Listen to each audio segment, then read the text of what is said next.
Saudara yang pengen tanya secara praktis mau lebih detail, saudara bisa mengangkat tangan atau berdiri, nanti panitia akan satu-satu ya, 1, 2, 3.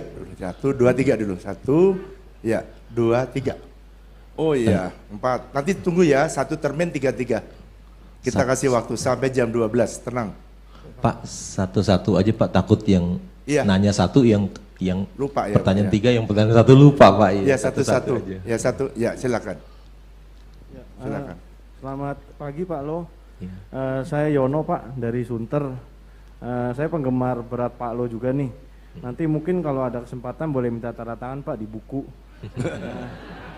Saya pernah ketemu adiknya Pak Lo di Green Garden Pak, di rumah Bapak yang pertama ya Pak, Iya, sama iya. ayah Bapak. Iya. Baru kali ini bisa ngeliat Bapak dari dekat. Iya. Sungguh bersyukur pada Tuhan Pak. Saya mau nanya Pak, kenapa saham media kok jatuh banget Pak ya? Padahal kan labanya bagus, hutangnya kecil, dan habis momen Piala Dunia Pak, harusnya kan banyak laba ya Pak ya. Tapi saya bingung kenapa bisa jatuh Pak yang besar-besar seperti MNC dan MSCMA gitu Pak.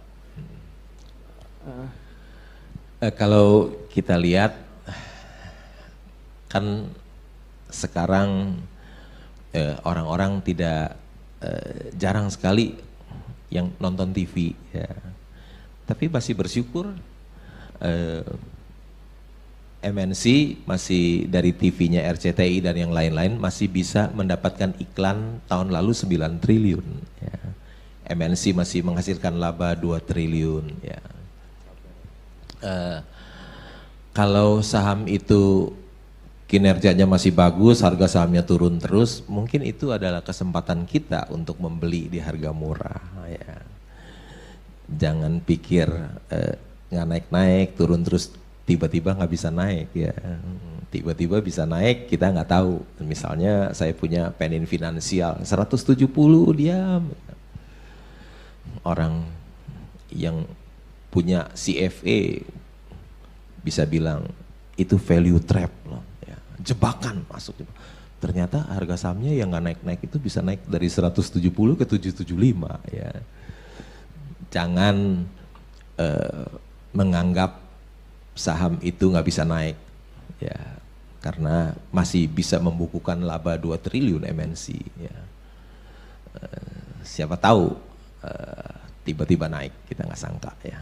Mungkin itu kalau kinerjanya masih bagus, harga sahamnya turun terus murah, mungkin kita diberikan kesempatan untuk membeli murah ya. Ini bukan rekomendasi membeli atau menjual, cuman jawab pertanyaan saja gitu. Ya Pak, terima kasih Oke, Pak. ya. Oke. Cukup jelas Pak. Cukup jelas ya Pak. Sebelahnya sini. Ya sebelahnya Pak. Ya, shalom. Pak Lo, sebelum saya minta advice, saya mau memperkenalkan diri dulu. Saya Wanto. Saya bekerja sama dengan teman itu sudah lebih dari 5 tahun. Kita ngebantu lebih dari 20 perusahaan untuk go public Pak, IPO. Dari review saya pribadi, saya lihat ada 2 faktor yang membuat mereka tuh mau masuk ke pasar modal. Yang faktor pertama adalah di pasar modal itu kan pendanaan tanpa jaminan, tanpa bunga, tanpa pengembalian lagi. Itu yang faktor pertama Pak. Kemudian yang kedua adalah kalau mereka mau membentuk holding, itu kalau di go public 60 kali lebih murah daripada konvensional. Itu 2 alasan pendorong yang saya lihat. Nah, saya mau minta advice ke Bapak, ya kebetulan juga nanti siang ada bertemu dengan klien juga. Advice Bapak buat perusahaan yang mau masuk ke go public, itu seperti apa Pak? Jadi kita juga mau dengar pendapat dari Bapak selaku investor. Oke, terima kasih Pak. Tuhan berkati. Kebetulan saya sudah 30 tahun tidak beli saham perusahaan yang go public, ya sudah 30 tahun.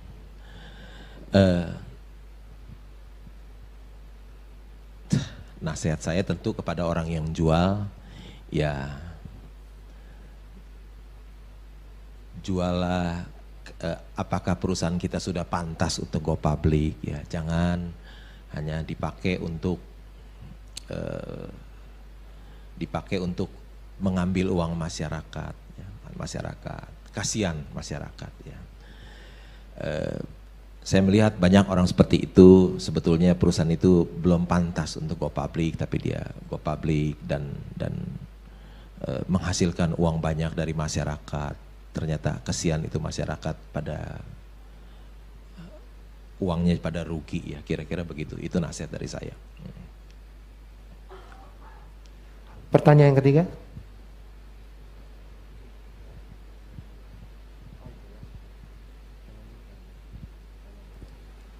Selamat siang Pak Loh. Ya. Mungkin perkenalan dulu ya. Nama saya Raffi dari Bekasi. Mungkin pertanyaan saya, kalau untuk Pak Loh sendiri, kalau entry suatu saham itu ada metode lain nggak sih Pak? Yang Bapak masuk misalnya kayak nunggu di support dulu atau bagaimana? Dan tadi kan Bapak bilang tuh kalau entry tuh bisa 30 hari gitu ya Pak ya. Nah kalau itu alokasi entry Bapak tuh bagaimana dan kira-kira bisa diterapkan nggak buat kita mungkin yang modalnya tidak sebanyak Bapak? Mungkin itu Pak. Saya tidak menunggu spot atau resisten, ya itu orang teknikal. Ya, saya sama sekali membeli saham itu tidak menggunakan teknikal, tidak lihat grafik. Ya, saya hanya based on fundamental karena kinerja perusahaan. Jadi saya tidak lihat spot. Begitu saya dapat perusahaan bagus yang murah, ya udah saya mulai melakukan pembelian. Ketika saya menemukan itu, saya nggak usah nunggu-nunggu lihat grafik, lihat satu enggak. Itu saya nggak pakai. Ya, ketika saya dapat perusahaan yang bagus dan murah, langsung saya mulai membeli pelan-pelan membeli. Kenapa pelan-pelan? Supaya dia tidak naik harganya. Kalau dia naik kan cost saya jadi lebih mahal, harga pokok saya lebih mahal. Jadi pelan-pelan saya membelinya. Ya. Kira-kira gitu ya. Ya. Shalom, selamat pagi Pak Loh. Ya, shalom. Perkenalkan nama saya Enti, saya adalah seorang ibu rumah tangga. Nah saya juga sedang belajar untuk bermain saham dan sudah mulai praktek gitu. Bagi saya bermain saham sebagai ibu rumah tangga itu cukup stres. Cukup membuat saya kepikiran karena waktu sahamnya turun, saya beli di posisi yang masih atas itu kayaknya deg-degan banget, jadi kayaknya nggak tenang gitu kan. Nah saya juga tersangkut dengan saham-saham yang waktu itu tinggi sekarang turun, salah satunya WIRG yang Yeni Wahid, terus KBLV segala gitu kan. Nah jadi saya merasa tahun lalu kok sampai posisi 1.600, sekarang posisinya turun banget gitu, cuma 100 lebih gitu kan. Itu kapan lagi akan naik kira-kira begitu Pak. Dan saya juga istilahnya gini, mendengar tadi seminar dari Bapak itu memotivasi saya untuk lebih lagi gitu, lebih semangat lagi untuk main saham. Karena memang betul, kalau saya jualan bakmi kapan saya kaya gitu kan. Nah, saya berani, saya tipe orang yang berani investasi di bidang itu gitu. Tetapi istilahnya sekarang pertanyaan saya, kalau misalnya tadi nilainya lagi turun, itu misalnya kita punya uang misalnya anggap aja 100 juta, kita langsung beli atau kita belinya bertahap cicil? Karena saya sering melihat pemantauan saya, saat ini harga turun, saya beli, besoknya dia turun lagi, nyesel gitu loh, kenapa nggak nunggu gitu. Dan saya tipe yang seperti ini, saya catat, takut untung, berani rugi, itu tipe saya gitu, saya banget gitu. Jadi sekarang saya di saham WIRG itu saya sabar karena nunggu naik. Sedangkan kalau kemarin BMRI Mandiri itu 2 hari naiknya 900 poin. Saya nggak sabar menunggu, baru naik sedikit saya udah langsung jual, nyesel banget gitu. Jadi sangat memainkan perasaan gitu. Terima kasih.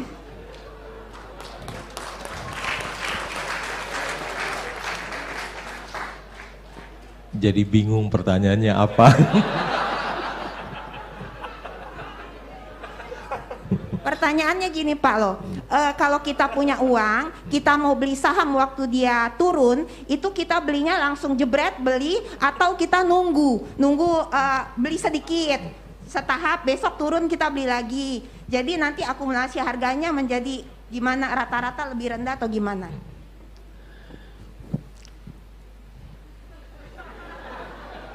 Beda ibu dengan saya ya. Ibu punya keberanian, tapi keberaniannya tidak cukup, harus punya pengetahuan. Ibu beli satu saham, valuasinya seperti apa? Apakah dia perusahaan yang bagus dan murah, atau perusahaan yang jelek mahal? ya kan. Kalau perusahaan yang jelek dan mahal kita beli, ya turun terus nggak balik-balik dia kan. Jadi harus ibu harus punya pengetahuan juga bahwa oh ini perusahaan bagus, lihat labanya berapa tuh, labanya besar ya, labanya besar. Saham yang ibu beli labanya berapa, bandingkan dengan tadi ibu sebut Bank Mandiri itu labanya berapa, yang ibu beli itu sahamnya berapa labanya, mesti dilihat.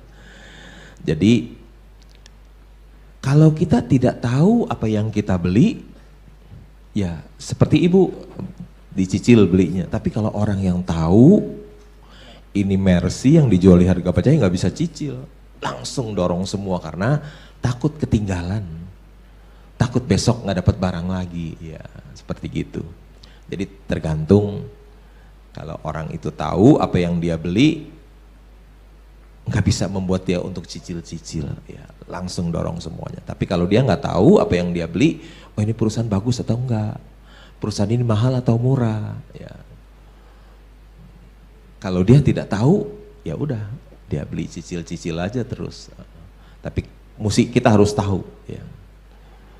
Baru kita bisa jawab pertanyaan itu. Oh ini benar, ini perusahaan bagus, untungnya besar, harganya murah, ya udah dorong semuanya dengan uang yang ada. Kira-kira gitu Bu. Ya. Ya, Bapak yang tadi. Silakan Pak.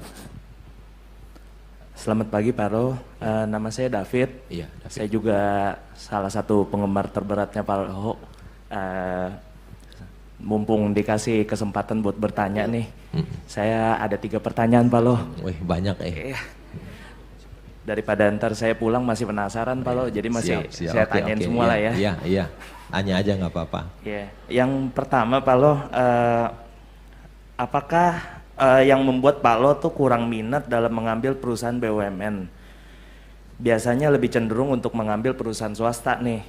Kalau dilihat, meskipun ada sih waktu itu ngambil Tins juga kan ya, tapi cenderungnya ke swasta gitu. Apakah ada pertimbangan khusus tentang manajemen di perusahaan BUMN? Mau lanjut ke pertanyaan? Saya jawab itu aja ya dulu. Jawab dulu. Sebetulnya saya juga nggak ada bedanya sih, BUMN dengan yang swasta nggak ada bedanya. Saya juga pernah beli saham PT Timah, ya. Habis saya beli saham PT Timah 290 naik ke 2.900 saya jual. Kemudian booming komoditis lari lagi ke 38.000 ya. Saya juga pernah punya saham PT Timah. Bahkan saya beli PT Timah itu saya jual villa saya yang mewah loh. Saya udah nggak punya uang lagi. Dulu ini 20 tahun yang lalu ya. Saya jual villa saya yang mewah itu luas 2.800, lantainya pakai marmer Itali. Saya mau beli saham, nggak punya uang, akhirnya saya jual villa saya itu untuk beli PT Timah, ya PT Timah. Jadi saya juga sama aja, swasta dan BUMN sama saja. Saya juga belum lama kan beli Pegas di 1.100 ya. Jadi ketika saya menjual saham MBSS saya, seluruhnya ada uang cash, saya lihat PT Timah 1.100, saya dorong semuanya, ya terus naik ke 1.800. Jadi sama saja kalau perusahaan BUMN yang bagus dan murah tetap saya beli, ya tetap saya beli. Jadi nggak ada bedanya. Okay. Baik, thank you Pak Lo. Untuk pertanyaan yang kedua, dalam pengambilan keputusan untuk membeli saham-saham murah nih, terkadang tuh prospek kedepannya kan yang kita lihat tuh kurang bisa diprediksi gitu. Bahkan ya cenderung terkadang tuh prospek kedepannya terlihat suram. Kayak market in the short term is a very efficient place lah, tapi in the long term mungkin enggak gitu. Nah, pertanyaannya apakah Pak Lo tuh masih memperhatikan prospek dalam mengambil keputusan jika suatu perusahaan tersebut tuh dihargai terlewat murah gitu? Apakah masih melihat ini ada prospek gak ya ke depannya gitu? Apakah Pak Lo cuman yang penting murah udah ambil aja gitu? Ya tentu kita beli sesuatu lihat prospek masa depan. Masa depan nggak dilihat ya. Justru masa depan itu, prospek masa depan itu segalanya ya. Karena kita membeli saham satu perusahaan itu karena kinerjanya masa yang akan datang. Ya. Banyak orang yang berkata kepada saya, kenapa beli perusahaan yang rugi? Ya, yang rugi. Tapi dia nggak tahu. Yang perusahaan yang rugi itu sekarang valuasinya kan cuma 1 triliun lebih, ya 1,7 triliun kira-kira. Padahal di dalamnya punya properti masih ada 20 triliun di dalamnya, kan orang nggak tahu ya. Di dalamnya itu banyak isinya. Memang properti lagi susah, tapi kan ada sesuatu di dalamnya ya. Selain dia sudah bidang usahanya properti 50 tahun, nggak ada cacat sama sekali ya, nggak pernah gagal serah ya. Bahkan gedung-gedung yang artistik itu milik mereka ya, gedung-gedung yang sampai perusahaan itu nilainya cuma 1,7 triliun, padahal kalau lihat di South Quarter keren banget tuh gedungnya ya. South Quarter salah satu yang dari 61 proyek properti yang dia miliki kan ada satu South Quarter yang keren ya. Mungkin saya nggak punya kemampuan seperti mereka untuk membangun satu office yang keren sekali di TBC Matupang. Jadi tetap prospek masa depan itu segalanya, masa nggak dilihat ya. Oke, yang ketiga, menurut pandangan Pak Lo sebagai investor yang sukses dan diberkati Tuhan dengan kelimpahan yang luar biasa, apakah arti kebahagiaan buat Pak Lo? Apakah masih ada yang Pak Lo kejar dalam hidup ini untuk mendapatkan kebahagiaan lebih lagi? Ya, makasih.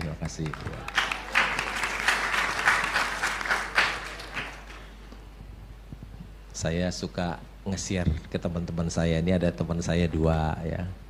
Saya suka nge-share, mereka jadi saksinya. Ini juga teman saya ya. Saya suka nge-share. Kalau saya ke airport, saya suka beli Starbucks pakai kartu kredit BCA, lu bayarnya Rp1, ya kan? Kalau kita beli Starbucks di airport itu pakai kartu BCA itu bayarnya Rp1. Saya share ke teman-teman saya, bahagia itu murah ya. Belanja Rp1 aja sudah nikmat, saya bilang.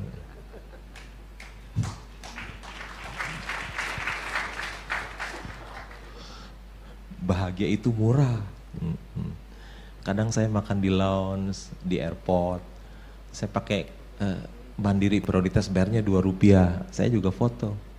Saya share ke teman-teman saya, bahagia itu murah loh. Belanja Rp2 saja di lounge udah nikmat, saya bilang. Jadi bahagia itu nggak perlu punya uang banyak. Ya. Bahagia itu kalau hati kita setiap hari bersyukur kepada Tuhan itu udah orang yang berbahagia ya, mensyukuri apa yang dia punya ya, yang sudah dia miliki. Orang yang bersyukur adalah orang yang berbahagia, bukan orang yang uangnya banyak, gitu ya. Oke. Ya. Saya yakin teman-teman masih banyak yang mau bertanya, tetapi satu-satu ya, nanti kasih dapat giliran. Pak silakan dulu yang ada yang mau bertanya. Shalom Pak, ini perkenalkan namaku Daniel. Iya. Baru ikutin profilnya Pak Lo ini, baru tadi aku searching dan lain-lain. Banyak yang aku pelajarin semuanya. Gini Pak, aku sudah coba main saham, tapi mungkin masih ada ketakutan. Nah sekarang saya mau bertanya ke hal yang lebih menakutkannya. Kayak gitu, karena kan pastikan saya sama Pak Lo mungkin modalnya berbeda. Teman-teman yang lain modalnya berbeda. Nah, tadi kan ibu yang tadi ngomong kalau saya dagang bakmi, kapan saya kayanya? Nah, yang saya tangkap kalau saham yang bersifat investasi itu adalah saham yang kita bermain di tempat yang bagus. Yang saya ikutin profilnya Pak Lo gitu kan. Cuma naiknya kan lama. Kalau naiknya lama kan mendingan saya dagang bakmi. Sorry ya Bu ya. Karena kan pasti perputarannya lebih cepat. Jadi kan mengamankan cash flow. Sedangkan kan tadi yang saya tangkap dari seminar saham ini, kita nih ikut saham saya masih kepingin kaya lah. Kita manusia biasa ya teman-teman ya, jadi saya mau kaya gitu dengan bermain saham. Tapi kalau misalkan dengan modal yang terbatas, kita main saham, apa bisa kaya? Atau mendingan kita dagang bakmi gitu kan? Nah, sama satu lagi pertanyaan saya, sebenarnya mafia saham itu seperti apa sih? Apakah kita masih punya harapan di dunia saham dengan modal yang tidak seperti mafia saham? Itu aja.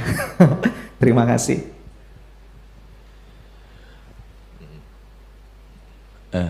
Saya nggak usah jelasin ya, tadi pastor udah jelasin, saya orang miskin, mungkin lebih miskin dari kamu loh, orang miskin yang diberkati Tuhan ya melalui bursa saham. Kalau kita nggak punya uang, kita harus kerja, cari uang, mungkin dagang bakmi atau dagang bakmi supaya dapat uang. Kemudian kita hidup hemat dan sederhana. Sisa uangnya baru bisa dibelikan saham. Ya. Kalau uang you cuma sedikit, terus nggak mau kerja, beli saham, ya habis dong modalnya tergerus untuk biaya hidup. Jadi seperti saya pun demikian. Saya juga orang nggak punya, kerja di bank 11 tahun sebagai clerk, pegawai tata usaha. Ya, gaji kecil, tentu saja clerk gajinya kecil terus ya. Tapi saya bisa gaji kecil, saya bisa hidup hemat, sederhana, masih ada sisa uang untuk saya belikan saham. Ya. Ketika uang saya sudah banyak, baru saya tinggalkan pekerjaan saya, fokus jadi seorang investor saham. Harus punya uang banyak dulu. Ya, kalau uang nggak banyak, you mesti kerja, ya harus kerja. Dagang bakmi juga boleh. Warren Buffett dulu nggak punya uang juga dia jadi loper koran gitu ya. Jadi mesti kerja ya. Kapan kita boleh santai-santai hidup kalau uang kita sudah banyak ya. Udah financial freedom. Saya keluar dari bank sebagai seorang kepala cabang karena saya merasa uang saya sudah banyak. Saya berhenti. Sampai sekarang sudah 27 tahun work from home, ya work from home. Oh nikmat loh work from home, nggak usah berjuang dengan kemacetan tiap hari, ya berjam-jam di jalan, ya tiap hari santai di rumah, ya 27 tahun. Ketika COVID orang-orang kenal work from home ya, tapi mungkin baru setahun udah nggak tahan, tapi saya udah 27 tahun dan saya menikmati work from home 27 tahun. Jadi ingat kalau nggak punya uang harus kerja dulu. Mau kerja seperti saya di bank boleh, dagang bakmi juga boleh, kecuali kalau udah uang banyak. Berinvestasi kalau rasa udah cuan banyak, uang udah banyak, baru tinggalkan semuanya. Kira-kira gitu ya. Oke. Baru kenal saya udah ngiringin saya nyanyi lagi tadi. Selamat siang Pak Lo. Iya. Terima kasih Bapak sudah mengedukasi kami nih, sangat memberkati. Saya ada beberapa pertanyaan Pak, tapi tadi ternyata Bapak sudah ceritakan awal Bapak dulunya kerja di bank gitu ya Pak ya. Iya. Di usia 30 tahun, kemudian Bapak mulai bisnis saham. Ya kan? Bukan bisnis saham. Waktu saya telat sekali mengenal saham ketika usia 30 tahun. Saya kerja di bank, teman-teman saya pada beli saham. Jadi saya ikut-ikutan beli saham gitu mulai 30 tahun. Bukan bisnis saham, saya tetap kerja ya di bank. Jadi ada sisa uang hasil kerja ya dibelikan saham begitu. Ya, kalau saya lebih tertarik sih kepada perjalanan Bapak nih Pak, dari mulai tadi maaf miskin sampai Bapak sangat diberkati saat ini. Kalau Bapak boleh sharing lebih lagi, saya juga mau tanyakan bahwa waktu itu kan Bapak kerja di bank itu ya. Iya. Kemudian mungkin dengan nilai nominal yang minim lah, yang tadi Bapak bilang bahwa harus kerja dulu gitu kan. Nah kan Bapak juga bilang bahwa orang kerja berapa sih ya kan income-nya. Terus kemudian apa nih Pak yang membuat Bapak sangat akhirnya Bapak terjun full di saham itu, dapat hikmat dan mungkin pengetahuan yang tadi Bapak bilang sangat penting, karena dari pengetahuan lah orang bisa tahu nih bisnis ini sehat atau enggak, perusahaan ini sehat atau enggak.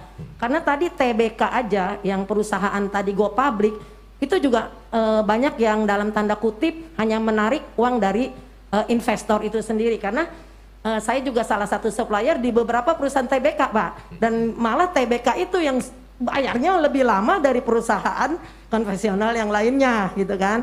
Kadang saya juga bertanya ini TBK apa gitu kan, karena kan kalau sebagai kita konvensional tuh, oh kalau udah TBK kesannya kan perusahaan itu sehat, sudah melalui audit segala macam. Nah itu sih Pak, jadi mungkin saya mau minta sharing dari Bapak, apakah Bapak juga punya mentor sebelumnya? Karena kita ini awam nih Pak di saham, jadi bisa aja salah, maaf kayak tadi Ibu yang tadi bicara itu hanya, aku nih mau kaya gitu kan, terus akhirnya main saham dan akhirnya nggak ada untung misalnya, terus kemudian lama gitu kan. Terus saya juga tanya mengenai apakah saat ini perusahaan-perusahaan yang bergerak di bidang sawit, perkebunan kelapa sawit dan batu bara boleh dikatakan sehat Pak? Karena banyak nih yang saham mereka sekarang sedang diperjualbelikan gitu kan. Terus juga emas nih Pak. Kan ibu-ibu biasa nggak mau beresiko, biasanya di emas aja gitu kan, karena emas itu merupakan mata uang atau nilai tukar gitu kan. Karena kan emas sebenarnya kalau dibeli, kalau kita bilang juga nanti nggak ada untungnya ya Pak ya. Itu sih Pak. Terima kasih Pak loh. Baru mau dikat, jangan banyak-banyak pertanyaan. jadi lupa. Pertama perjalanan hidup dulu Pak. Tadi.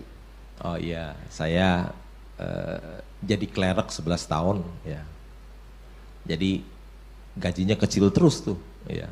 Bukan seorang direktur yang gajinya besar, jadi klerek. Nah, tadi menarik Ibu bilang ada batu bara, kelapa sawit ya.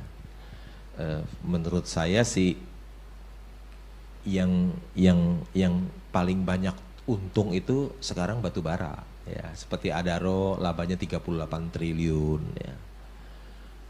Adaro laba bersihnya 38 triliun tahun lalu ya. Kelapa sawit pun harga CPO lagi naik, sekarang naik turun, jadi pada booming komoditas. Jadi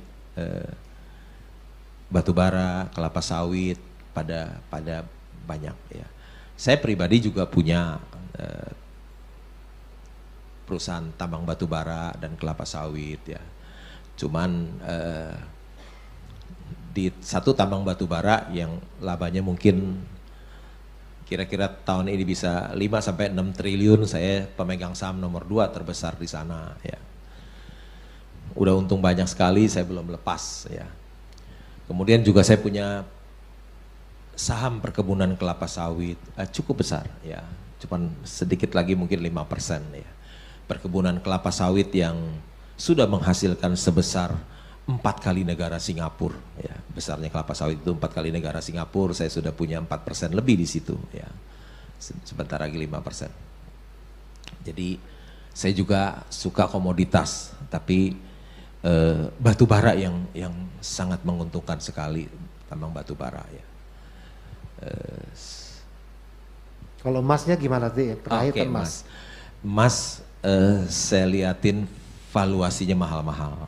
Valuasinya mahal-mahal sekali, valuasi in terms of PE ya, mungkin ada PE yang 40 kali, 20 kali, sedangkan kalau tambang batu bara kan banyak yang PE-nya 1 time, 2 times ya. 1 tahun, 2 tahun udah break even ya, kalau harga batu bara tidak turun ya. Jadi sangat murah sekali. Sampai hari ini setiap hari saya beli tambang batu bara loh, masih menambah terus porsi saham saya ya. Ya, silakan. Batu bara kan baru belakangan ini menggeliat lagi ya Pak ya. Ya. Beberapa waktu yang lalu kan sempat tepar gitu kan, sampai banyak perusahaan yang kolaps, vendor-vendor yang masuk ke tambang batu bara, karena waktu itu memang sempat tepar gitu kan Pak. Yeah. Baru beberapa ini menggeliat. Kemudian bagaimana sih Pak kita melihat yang perusahaan sehat itu, karena memang kami juga mensuplai ke pabrik sawit itu, salah satu pendirinya adalah mantan direktur dari Astra gitu Pak. Dan itu bagus memang Pak, sawit bagus Pak. Kalau Ibu sebut direkturnya mantan direktur dari Astra, saya udah tahu tuh, itu London Sumatera. Kira-kira betul ya, London Sumatera Plantation ya. Saya kasih tahu Ibu, London Sumatera itu sudah berdiri 100 tahun yang lalu, hari ini utangnya 0 di kas masih ada uang nganggur 3 triliun lebih. Ya, ya pasti dong, malu dong kalau nggak bayar. Ya pasti dong, kan perusahaannya nggak punya utang. Terus di kas masih ada uang nganggur 3 triliun lebih. Ya pasti aman lah Ibu. Saya mesti punya pengetahuan. Ibu begitu sebut direkturnya Diri Asa, saya udah tahu, oh ini London Sumatera. Emas saya tidak beli ya karena valuasinya mahal-mahal. Jadi saya masih fokus di tambang batu bara, setiap hari saya beli ya karena itu masih in terms of PE hanya 1-2 kali saja, jadi murah sekali. Jadi saya terus membeli. Kira-kira gitu. Ya. Masih Ibu masih mau tanya lagi? Oke, ya. Memang banyak mau yang bertanya nih Pak Lo, Ya, tapi waktunya apa-apa. memang ini ya. Santai aja saya ya. kan orang yang banyak waktu. Wah, berikan tepuk tangan dulu dong buat Pak Lo. Kelihatannya bisa jam 12 lebih nih Pak. Nggak Ya, apa-apa. silakan. Saya sebagai seorang sleeping shareholder nggak kerjain apa-apa, waktu luang saya banyak ya. Nggak ngurusin perusahaan, nggak punya karyawan satupun, nggak punya pelanggan satupun, kantor aja nggak punya. Ya jadi bos juga nggak punya. Jadi orang yang paling kaya waktu saya, ya nggak ngurusin apa-apa. Jadi kalau pelayan-pelayan Tuhan jadi seorang sleeping shareholder bagus tuh, punya waktu luang untuk melayani Tuhan ya. Nanti Bapak bilang ayo melayani, aduh saya sibuk nih nggak punya waktu. Begitu jadi sleeping shareholder, udah waktunya banyak, jadi apa aja bisa ya. Ya, oke Pak, silakan. Oke. Dulu kita setuju dulu ya, kalau misalnya ini kan banyak pertanyaan ya, banyak orang yang ingin bertanya. Tanyanya jangan banyak-banyak. Siap. Jadi semua kebagian ya. Oke. Silakan. Terima kasih atas kesempatannya. Perkenalkan saya Andre Vilo. Saya asli dari Pontianak, Pak. Jadi saya sangat mengagumi Pak Lo Keng Hong. Jadi saya ingat betul waktu itu saya aktif di edukasi pasar modal di Universitas Tanjung Pura Pontianak. Saya ingin mengundang Pak Lo Keng Hong. Tapi jam terbang beliau sangat tinggi karena beliau waktu itu ingin ke Amerika Serikat. Saya sangat ingat betul waktu itu. Jadi saya ingin bertanya, sebagai anak muda yang sudah berinvestasi dan juga saya melakukan edukasi, terutama ketika saya di kampus saya ingin minta dong saran Bapak untuk anak-anak muda, karena seringkali mereka ke distract. Mereka seringkali melihat instrumen lainnya yang mungkin tidak terlalu mereka pahami, katakanlah cryptocurrency, NFT dan lain-lainnya, dan mereka tidak mengetahui substansionalnya. Mereka hanya masuk karena FOMO. Mereka ya katakanlah mereka ingin ikut tren saja, katakanlah kayak di pasar modal juga banyak juga bank-bank digital, akhirnya juga ya kita tahu sendiri bagaimana. Mungkin tips ataupun nasihat dari Bapak kepada anak-anak muda yang ingin cepat kaya tapi tidak ingin belajar dari proses. Itu saja Pak Lo Keng Hong dari saya, terima kasih. Terima kasih. Ya, anak-anak muda sering beli cryptocurrency, tadi disebutkan daripada beli saham ya. Saya sama sekali tidak membeli cryptocurrency karena saya takut sekali ya, takut.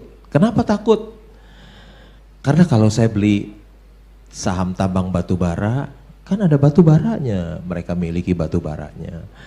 Kalau saya beli saham perusahaan kelapa sawit, kan ada kebunnya. Tadi saya sebut saya punya saham, kebunnya itu luasnya 4 kali negara Singapura loh. Coba susahnya nanam kelapa sawit itu ya.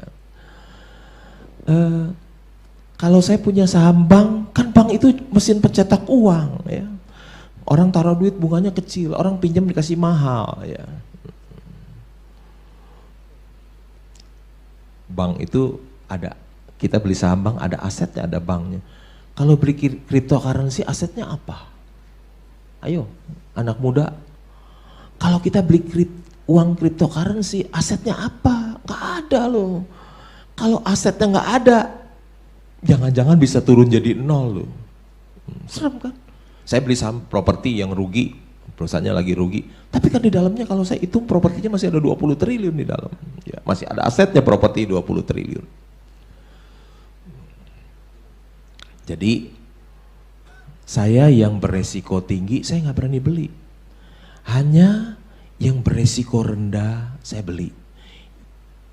Yang hampir tidak ada resikonya saya baru beli. Karena aman buat saya.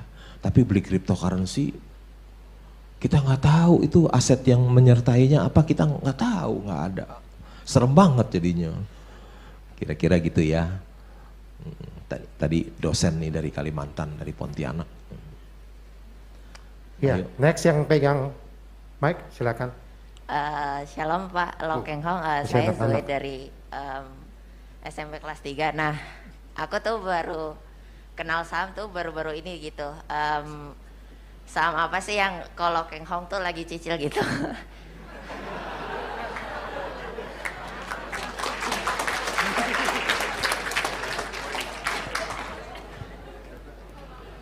Wih, hebat lo, baru SMP 3 udah nanya saham ya. Saya SMP 3 belum tahu apa-apa, umur 30 baru tahu tentang saham saya. Ini SMP. Beli saham apa sih? Kalau saya sebut nanti harga sahamnya melonjak gimana? Dan yang kedua, saya bukan seorang penasihat investasi, tidak boleh memberikan rekomendasi membeli atau menjual menurut peraturan OJK. Ya. Tapi saya suka dua sektor. Nah, saya sebut sektornya aja.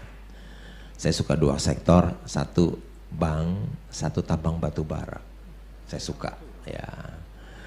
Karena bank, ada bank swasta, labanya 40 triliun laba bersih. Wih, enak ya, punya laba 40 triliun. Kita nggak usah bangun bank yang besar, tahu-tahu kita dapat pembagian keuntungan dari bank itu. Ada tadi saya sebutin ada Adaro, itu bukan rekomendasi membeli ya atau menjual. Saya punya tambang batu bara yang lain yang lebih murah. Itu labanya 38 triliun ya. Hanya dua sektor ini yang bagus ya. Kalau mau beli bank, beli tambang batu bara. Kenapa? Orang yang terkaya di Indonesia usahanya dua sektor ini ya. Ada si A, orang paling kaya di Indonesia, usahanya apa? Punya bank dia. Sekarang ada lagi orang terkaya ngalahin, siapa orang terkaya, usahanya apa? Tambang batu bara. Ya, jadi dua sektor ini usaha yang bagus. Ya. Yang labanya bisa puluhan triliun. Ya. Fokus saja di dua usaha ini. Demikian ya jawaban dari saya. Iya. Ya, sebelah sana, silakan. Baik, selamat siang Pak Lo. Ya. Perkenalkan, nama saya Michael, berumur 24 tahun. Saya cukup concern dengan apa yang Bapak bicarakan melihat situasi dalam membeli saham. Salah satu sektor yang mungkin saat ini saya baru concern, barusan itu adalah bagian sports dan entertainment.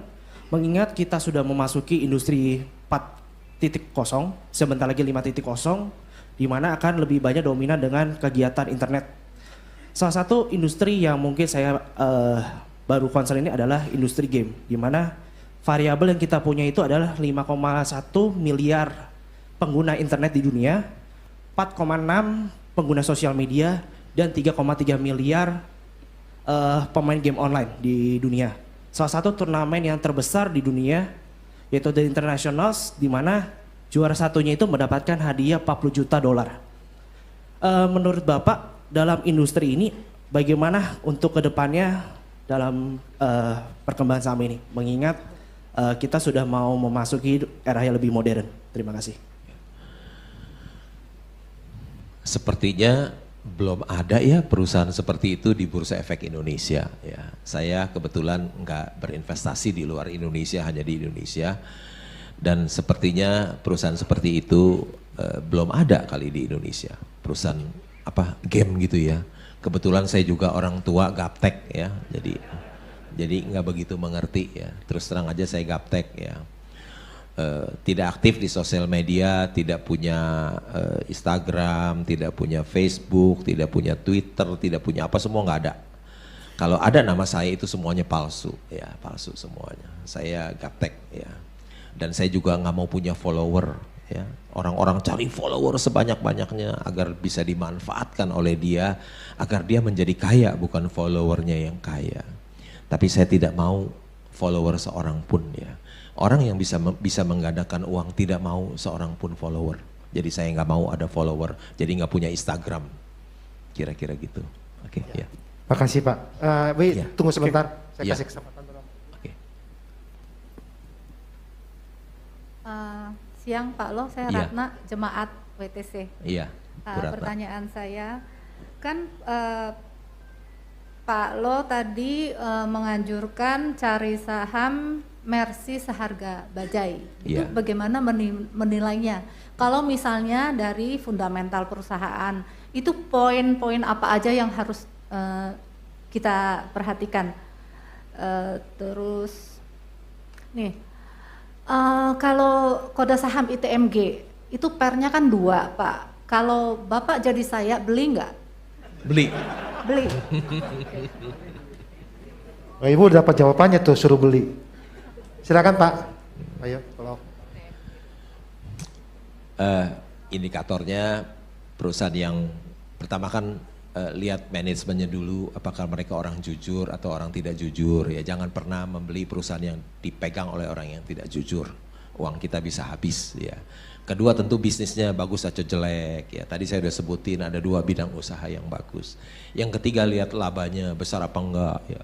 Tadi Ibu bilang ITMG boleh beli nggak? Tahu nggak ITMG labanya berapa? Nggak tahu Ibu. Saya tahu labanya 18 triliun tahun lalu. Jadi mesti tahu tuh satu-satu semuanya ya. Jadi kita tidak beli kucing dalam karung ya. Dan dia bisa kasih payout ratio yang besar loh. Mungkin kalau dia bagikan seluruhnya ya luar biasa, 18 triliun dibagikan seluruhnya kepada pemegang saham ya. Tapi nggak tahu juga, mungkin 70% labanya besar. Bagaimana tahu itu murah atau tidak? Gampang Bu, dari price earning ratio yang rendah, price to book yang rendah. Ibu tadi udah tahu ITMG PI-nya 2 kali, ada saham yang PI-nya 20, 40, ada yang 2 kali, yaitu 2 kali yang murah sekali. Kira-kira demikian Ibu. Terima kasih Pak Lo. Iya. Silakan. Ya, selamat siang Pak Lo. Iya. Perkenalkan nama saya Yafet, saya jemaat juga dari sini, dari gereja GBWTC. Saya pengen belajar tentang cara berpikirnya Pak Lo. Kebetulan saya sudah aktif berinvestasi selama 3-4 tahun, dan saya pelajari bahwa Pak Lo pernah waktu itu beli saham Bumi, ya kan? Terus kemudian saham Buminya itu tuh turun dan sampai bahkan PKPU. Terus kita tahu juga, maaf ya, maksudnya kalau saham Bumi itu kan dari Bakri itu kan GCG-nya mungkin nggak terlalu yang bagus gitu ya. Tapi apa yang membuat Pak Lo itu saat itu berani untuk terus beli-beli terus sampai akhirnya average down sehingga akhirnya Pak Lo bisa untung, padahal saham Buminya waktu itu turun terus sampai mau PKPU. Saya pengen belajar bagaimana apa yang Pak Lo pikirkan saat itu gitu. Terima kasih banyak. Ya, cukup. Silakan Pak Lo. Makasih. Waktu harga sahamnya tinggi, nggak ada yang permasalahkan mengenai tata kelola ya. Waktu sahamnya turun baru dipertanyakan ya. Waktu saya beli kan belum ada masalah itu ya. Saya cuma lihat waktu itu saham itu terlalu murah. Coba dia punya cadangan batu bara terbukti ya, proven reserve dari GORC ya. Itu 2 miliar ton loh. 2 miliar ton kalau kali $100 aja deh. Berapa tuh? 2 miliar ton kali $100. Berarti $200 miliar ya. $200 miliar. $200 miliar kali 15.000. Berapa tuh, nggak tahu berapa. 200 miliar dolar kali 15.000 berapa sih? 3.000 triliun ya. Sedangkan perusahaannya cuman harga sahamnya gocap kali 22 miliar lembar saham, berapa itu? 1 triliun ya. Perusahaannya cuman harga sahamnya gocap kali 22 miliar lembar saham, 1,1 triliun. Kekayaannya punya begitu banyak itu loh ya. Kekayaannya bukan bohong loh kan, yang hitung itu dari GORC ya, lembaga yang paling dipercaya. Dan selain itu juga kan kita lihat sampai saat ini masih 80 juta ton per tahun ya. Kalau kali $100 aja berapa tuh, 80 juta ton. 8 miliar dolar ya, masih penjualannya 8 miliar dolar. Kira-kira gitu ya, karena kenapa lihat? Karena ada batu bara emas hitam 2 miliar ton di dalam yang mereka miliki, begitu kaya. Ya. Kira-kira gitu, oke. Oke, Shalom Pak Ya, Lo. oke, ya, shalom. Selamat datang di gereja kami Pak. Ya. Ya kan karena itu. Bapak yang langsung kirim undangan ke saya, makasih Pak. Saya mau tanya begini Pak, kan Pak Lo tahu kan ya, saya saham di mana tempat saya bekerja adalah Wonderful Company yang Bapak punya. Tapi saya nggak sebut mereknya karena nggak enak. Cuman yang saya mau sampaikan gini Pak, Bapak itu kan ngincer saham-saham dengan pair rendah, kemudian price to book value yang rendah juga gitu ya Pak ya. Profitability-nya bagus, company-nya sehat, GCG-nya juga bagus. Nah, cuman gini Pak, saya mau menanyakan tuh tentang kesabarannya Pak Lo nih. Karena gini Pak, banyak perusahaan, termasuk perusahaan di mana tempat saya bekerja ya Pak Lo, itu kan sebetulnya perusahaan yang sebetulnya yang tadi saya bilang PBV dan PER-nya bagus, tetapi sebetulnya GCG-nya kan nggak gitu bagus Pak. Karena ya Bapak tahu kan saya sering sharing juga ke Bapak tentang internalnya kami, internalnya pemegang saham pengendali kami, bahkan Bapak kalau saya nggak salah Bapak belum pernah ketemu nih sama pemegang saham pengendalinya tempat saya kerja gitu ya Pak ya.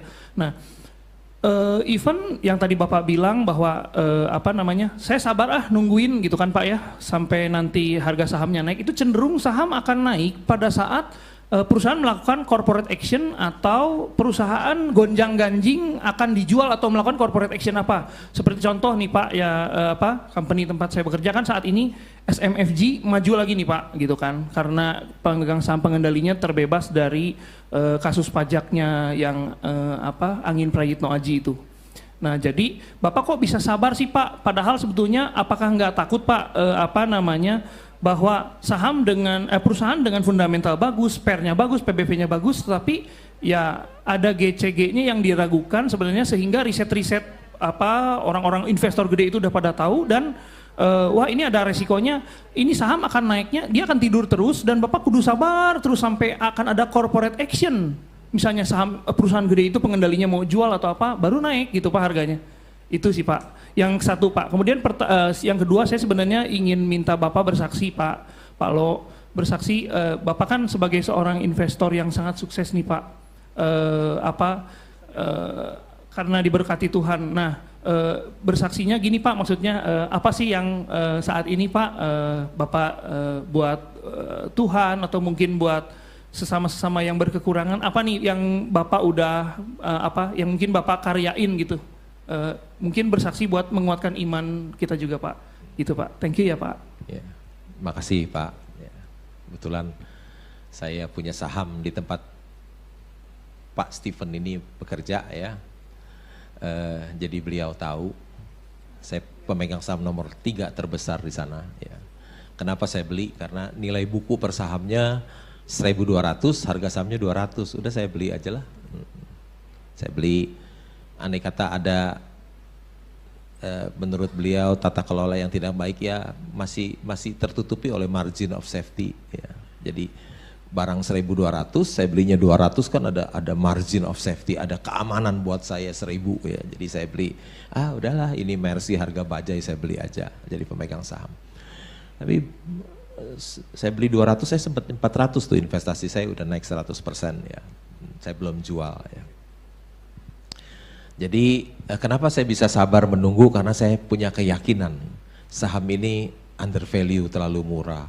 Masa perusahaan sebagus di tempat Bapak bekerja, nilai buku per sahamnya 1.200, harga sahamnya 200, ya udahlah saya beli aja. Dan ternyata nggak keliru juga kan, saya beli 200 kan sempat 400 ya. Demikian ya Pak. Oke. Ya, untuk pertanyaan berikutnya jangan terlalu melebar, yang sudah pegang mic. Langsung ke inti pertanyaannya ya, karena mau ada acara kita mau close ya, silakan Bu. Thank you Pak Lo, saya Catalina, saya pengen tanya Pak Lo bagaimana caranya strategi kita dengan uang yang terbatas, kan tadi Pak Lo sempat bilang sebenarnya kalau ada saham bagus langsung aja jebretin gitu, tapi tadi Pak Lo juga sempat ada ngomong kalau ada saham bagus Pak Lo cicilin gitu. Nah, kira-kira strateginya gimana karena dengan uang terbatas kita bisa portofolionya yang baik gitu. Itu Pak Lo, thank you. Ya, makasih. Kenapa saya belinya nyicil? Karena sahamnya nggak begitu liquid, ya. Supply yang jual itu nggak gitu banyak, jadi saya harus belinya pelan-pelan, ya pelan-pelan supaya harga sahamnya nggak naik. Ya, sebetul kalau ada banyak ya saya mau sikat semuanya sekali banyak nggak apa-apa. Tapi kenapa saya nyicil belinya? Supaya harga sahamnya nggak naik. Ya, saya pelan-pelan saya beli supaya sahamnya nggak naik. Ya, kalau saya beli sekaligus hari itu kan supply-nya juga sedikit, nanti harga sahamnya naik, cost saya jadi mahal. Ya, sebetulnya saya pengen beli sekaligus semuanya, tapi barangnya nggak ada. Jadi saya mesti cicil pelan-pelan, ya Pak. Ya Bu.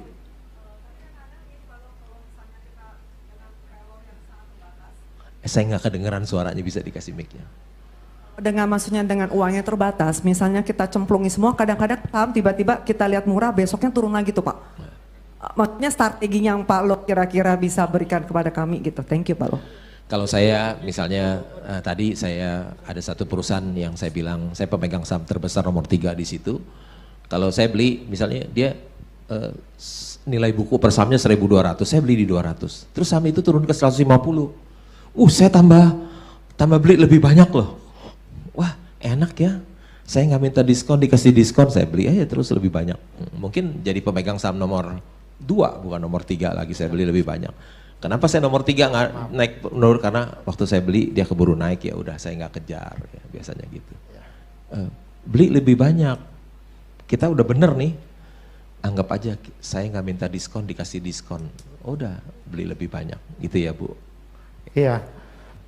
Saya kenapa tiap hari tidur nyenyak, ya karena saya beli saham-saham yang punya margin of safety yang besar, keamanan yang besar buat saya, dan saham-saham yang saya beli itu adalah perusahaan bagus yang murah, yang resikonya juga sangat rendah buat saya. Ya tadi seperti Bapak tadi bekerja jemaat di sini, kerja di satu perusahaannya nilai bukunya 1.200, harga sahamnya 200, ada diskon yang besar sekali. Ya saya beli, tentu enak tidur saya, happy aja, di bawah happy aja. Demikian kira-kira jawaban saya Pak. Ya. Wow, tepuk tangan dong. Wow. Kita pasti masih butuh lagi banyak ya, betul nggak? Mau bikin lagi nggak? Yang benar. 2 jam, karena banyak ilmunya Pak Lo yang perlu digali ya. Dan gini, saya tadi lihat, saudara, bedanya Pak Lo sama banyak orang, Pak Lo itu investor. Betul ya Pak? Betul Pak, ya. Banyak saudara itu trading. Makanya jantungnya kadang copot, kadang balik lagi, copot, balik lagi. Ya jadi saudara jangan trading. Pak Lo kalau saudara tanya trading, Pak Lo bukan di situ. Pak Lo tuh investor dan dia sabar menanti, sabar menunggu. Gimana kalau mulai sekarang, jangan pengen kaya duluan, belajar investasi dengan baik. Kenapa saya melakukan ini? Supaya jemaat yang pengen masuk di saham, saudara berhati-hati. Ya, karena ada yang bangkrut total, ada banyak sekali, karena nggak tahu caranya. Nah, kita panggil hari ini ahlinya supaya saudara bisa belajar lebih banyak lagi ya. Thank you so much, Pak Lo. Terima kasih Pak. Bukunya tadi saya promosiin, bisa dibeli ya Pak ya? Bisa di Tokopedia, tapi di Tokopedia. Bukan saya yang jual ya, karena ya, yang ada penulisnya ya. Ya, penulisnya yang jual. Ya. Karena Pak Lo udah nggak butuh duit lagi ya Pak ya. Wow, luar biasa. Saudara semua diberkati? Kita bangkit berdiri sama-sama, kita berdoa untuk Pak Lo juga, untuk biar Tuhan terus pakai, dan cintanya kepada Tuhan. Tadi lagu yang Bapak nyanyikan tadi, menyentuh pasti Pak, sampai putih rambut aku tetap cinta Yesus. Amin Pak. Amin. Dahsyat ya. Ya kita bersyukur, nanti kita doakan Pak Lo juga.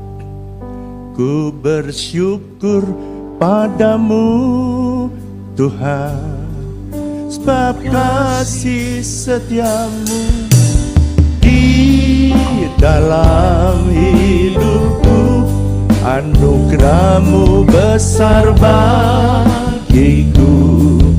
Di setiap langkahku, ku memujimu, ku bersyukur padamu Tuhan. Ya Tuhan, kasih setiamu di dalam hidupku, anugerahmu besar bagiku. Di setiap langkahku, ku memujimu Tuhan, ku memujimu Tuhan, ku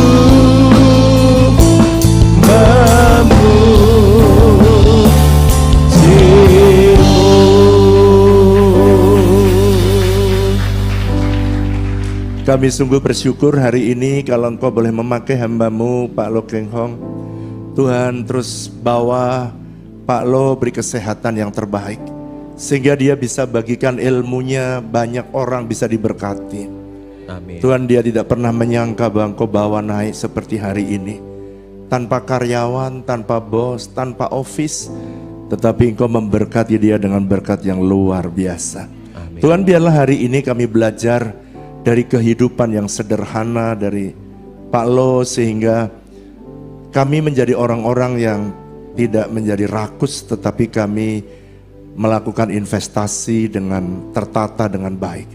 Tuhan, berkati Pak Lo dan seluruh anak dan keluarganya. Engkau menjaga dan melindungi Pak Lo dan berikan dia kesehatan secara prima, sehingga bisa melayani banyak gereja Tuhan yang membutuhkan informasi yang terbaik di dalam investasi saham. Terima kasih Tuhan, terima kasih. Kalau sebentar kami akan kembali ke tempat kami masing-masing, kami siap untuk menerima berkat-Mu. Mari angkat dua tangan-Mu dan terimalah berkat Tuhan. Diberkatilah hidupmu, diberkatilah keluargamu, diberkati usahamu. Biarlah berkat kasih karunia dan damai sejahtera yang berlimpah-limpah dari Allah Bapa kita, kasih dan cinta dari Tuhan Yesus Kristus, persekutuan yang manis dengan Allah Roh Kudus kiranya menyertai Bapak Ibu Saudara mulai hari ini bahkan sampai selama-lamanya. Yang percaya sama-sama katakan amin. Bilang dong semua 1, 2, 3 terima kasih Pak Lo, gitu dong. Terima kasih kembali. Terima kasih banyak ya Pak. Terima kasih Pak. Nanti lain kali kayaknya mereka masih haus si doanya 2 jam ada udah. Thank you banget ya. Belum ada yang pulang Pak. Belum ada yang pulang. Karena kan mereka ini banyak mentalnya mental trader Pak. Jadi kalau investor sama trader kan bedanya jauh Pak. Dia buy sell, tapi masih jangan kan buy sell, dia nggak sadar bahwa itu trading. Nah itu yang kayaknya mereka nggak ngeh. Pak Lo bisa makan siang kan?